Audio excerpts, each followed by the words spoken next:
अक्सर हम लोग कोई भी प्रोटेस्ट देखते हैं उसमें देखते हैं कि लोग कहीं काले झंडे लेकर आते हैं, ब्लैक पोस्टर्स लेकर आते हैं, ब्लैक रिबन लेकर आते हैं यहाँ पे पहनने के लिए। लेकिन जो कलकत्ता में दर्दनाक घटना हुई उससे प्रोटेस्ट जो है दिन बर दिन बढ़ते ही जा रहा है पूरे इंडिया के अंदर और खासकर लखनऊ के अंदर। मैं इस वक्त लखनऊ के केजीएमयू में हूँ और यहाँ पर एक अलग तरीके का प्रोटेस्ट जो है यहाँ के रेजिडेंट डॉक्टर्स कर रहे हैं वो ये है कि वो आज के दिन काला रक्षाबंधन मना रहे हैं, काला रक्षाबंधन की तरह ऑब्जर्व कर रहे हैं आज के दिन, जहां जितनी भी महिलाएं डॉक्टर हैं वो सारे के सारे पुरुष डॉक्टर को हाथ पे काली ब्लैक रिबन काली राखी बांध रहे हैं। आप जैसे अपने सामने देख सकते हैं black ribbon, black Rakshabandhan mark किया जा रहा है आज के दिन को। लखनऊ के अंदर लगातार प्रोटेस्ट जो हैं दिन ब दिन बढ़ते ही जा रहे हैं। कल हमने देखा कि 10-90 पर चारों मेडिकल कॉलेज जो हैं वो इकट्ठा हुए थे। अब हम बात करेंगे यहाँ के केजीएमयू मेडिकल डॉक्टर्स से, जानेंगे कि आखिर दिक्कत क्या फेस होती है और क्या ऐसा हुआ कि इनको काला रक्षाबंधन, दो से 3 दिन बाद रक्षाबंधन है और आज के दिन उनको काला रक्षाबंधन मनाना पड़ा। आपका नाम? डॉक्टर ईशा। मैं आपसे ये जानना चाहता हूँ कि as a women, female doctor, आपको क्या क्या प्रॉब्लम्स फेस करनी पड़ती हैं खासकर अपने मेडिकल कैंपस के अंदर, और क्या ऐसा हुआ कि एक रक्षाबंधन को काला रक्षाबंधन की तरह एज अ प्रोटेस्ट बनाना पड़ा? ये बहुत ही सीरियस प्रॉब्लम है, ना ही हमारे कॉलेज में, थ्रू आउट द कंट्री, और ना ही खाली medical students, girls safe feel नहीं करती हैं।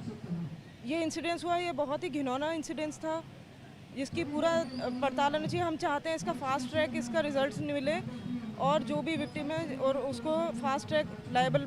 सबसे पहली डिमांड तो ये है कि विक्टिम को जस्टिस मिले। आप लोग, मैं देख रहा हूँ आप लोग के हाथ में काला बैंड है, ये ब्लैक रिबन है, रक्षाबंधन, ब्लैक रक्षाबंधन आप लोगों ने इस डे को ऑब्जर्व किया है। क्या मेन डिमांड्स है और फाइनली ऐसा आप लोगों ने इस अलग तरीके का प्रोटेस्ट करने का क्यों सोचा? देखिए, जो पहली मांग हमारी वो ये है कि एक निष्पक्ष जांच हो और दोषियों को एक निर्धारित समयावधि में कड़ी से कड़ी सज़ा मिले। दूसरी हमारी मांग जो है वो सेंट्रल प्रोटेक्शन एक्ट को लेकर है, जो कि पिछले 2 से 3 सालों से लंबित पड़ी है। बिना उसके हम कार्यस्थल पर सुरक्षित नहीं है। पहले हम ये बोलते थे कि एक बंधन है, ठीक है, हम एटलीस्ट हम कैंपस के अंदर, हम हॉस्टल के अंदर, हम डिपार्टमेंट के अंदर सेफ़ हैं, लेकिन वो दहलीज इस बार टूटी है। इस बार कैंपस के अंदर घुसकर, या ये कहें डिपार्टमेंट के अंदर घुसकर जिस तरह के घटना को इस बर्बरतापूर्ण तरीके से अंजाम दिया गया है, ये उसी का विरोध है। बिना सेंट्रल प्रोटेक्शन एक्ट लाए ये चीज़ें संभव नहीं है। आप लोगों ने ब्लैक रक्षाबंधन आज के दिन क्या सोच के, आइडिया क्या थॉट था इसका? देखिए, पहले यह था, एक सिंबोलिज्म था कि एक दिन रक्षाबंधन बनाया जाता है, भाई जो है अपने बहने की रक्षा का वचन लेते हैं। लेकिन इस बार अब इस घटना के बाद हमें ये ज़रूरत महसूस हो रही है कि हमें अब रोज़ इसको सेलिब्रेट करने की ज़रूरत है। हमें रोज़ वादा करना होगा अपनी बहनों से कि हम उसकी सुरक्षा कर रहे हैं। बस ये इसीलिए इस बार थोड़ा पहले हम मना रहे हैं, इस वजह से। काला रक्षाबंधन आज केजीएमयू में मनाया जा रहा है। आपका नाम? मैं doctor Shifali, SR anaesthesia. Shifali ji, मैं आपसे पूछना चाहूँगा आपका क्या से है जो आज आप लोगों ने काला रक्षाबंधन मनाने का सोचा है? क्या कॉन्सेप्ट है इसके पीछे, क्या, और साथ ही साथ क्या चैलेंजेस आप पर्सनली फेस करते हैं एवरीडे लाइफ के अंदर? पहले क्वेश्चन का जवाब दूंगी। काला रक्षाबंधन इसलिए क्योंकि इंडिया का जो माइंडसेट है ना कि कुछ दिन होगा बवाल और फिर सब शांत हो जाएगा। अभी ये फेस्टिवल आ रहा है, सब अपने फेस्टिवल मनाने में लग जाएंगे। सब बहनें अपने भाइयों को राखी बांधेंगी, सब भाई अपने बहनों को राखी बांधेंगे। बट ये काला रक्षाबंधन इसलिए नहीं कि वो उस दिन के लिए सीमित ना रहे, ठीक है। अगर आप बोलते हैं कि बेटी बचाओ, बेटी बढ़ाओ, और बेटियां जब काम पे जा रही हैं तो काम पे भी उनकी सुरक्षा का जिम्मेदारी जो उनके साथ जो सारे मेल वर्कर्स हैं, मेल कर्मचारी, उनकी भी जिम्मेदारी है। तो ये हम जो काला रक्षाबंधन मना रहे हैं वो हम मना रहे हैं कि सबको याद रहे कि 2024 का रक्षाबंधन सबको याद रहे कि इस दिन क्या घटना घटी थी। सबको याद रहे कि फीमेल्स को सुरक्षा सिर्फ एक दिन के लिए नहीं चाहिए, सिर्फ गिफ्ट्स के लिए नहीं होता है। एवरीबडी शुड कम एंड सबका माइंडसेट चेंज होना चाहिए फीमेल्स के प्रति कि how they should make them feel safe in the society. सबसे पहले तो सुरक्षा करने से ज़्यादा इंसान को अपने ऊपर काबू और कंट्रोल और समझ रखना बहुत ज़रूरी है। खैर, इसी बात को अगर आगे हम ले जाएं तो क्या क्या चैलेंजेस आपको फेस करने पड़ते हैं एवरीडे के अंदर, क्या क्या प्रॉब्लम्स है, क्या क्या कमियां हैं मेडिकल कॉलेजेस के अंदर, उस पर अगर हम बात करें? जब हम रेसिडेंसी ज्वाइन करते हैं तो उसको रेसिडेंसी इसीलिए बोला जाता है क्योंकि हम हॉस्पिटल में ही रहते हैं। हम मैक्सिमम टाइम अपना हॉस्पिटल में ही व्यतीत करते हैं। जैसे अगर आपको कोलकाता वाला इंसिडेंस याद हो, वो डॉक्टर भी 36 आवर ड्यूटी पे थी, ठीक है। तो एज अ रेजिडेंट हम वो हॉस्पिटल का जो हमारा ड्यूटी रूम होता है, जो सेमिनार जहाँ पे भी हम 2 मिनट सोने जाते हैं, वो हमारे लिए सबसे सेफ प्लेस होता है, ठीक है। तो अगर वहाँ पे भी हम सेफ नहीं हैं तो हम ये इतना जो हम ड्यूटी कर रहे हैं वो किस लिए। तो अब इसके बाद क्या हो जाएगा कि अब हम सारे फीमेल्स में एक इनबिल्ट डर हो जाएगा कि हम अपने काम की जगह पे भी सेफ नहीं है, हमें नाइट ड्यूटीज़ में पोस्ट नहीं किया जाएगा, हम नाइट ड्यूटीज़ करना नहीं चाहेंगे।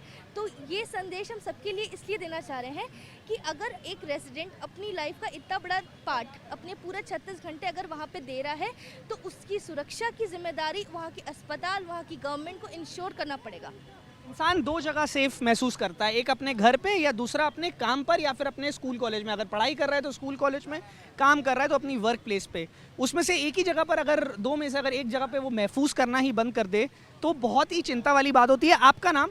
डॉक्टर शिवम मिश्रा। आपको क्या कहना है, जो आप, मैंने देखा आपने ब्लैक रिबन भी लगाया और ब्लैक राखी भी आपने, जो आप लोग ब्लैक राखी बना रहे हैं, काली राखी यहाँ पर आपने अपने कलाई में पहन रखी है, आपका क्या कहना है?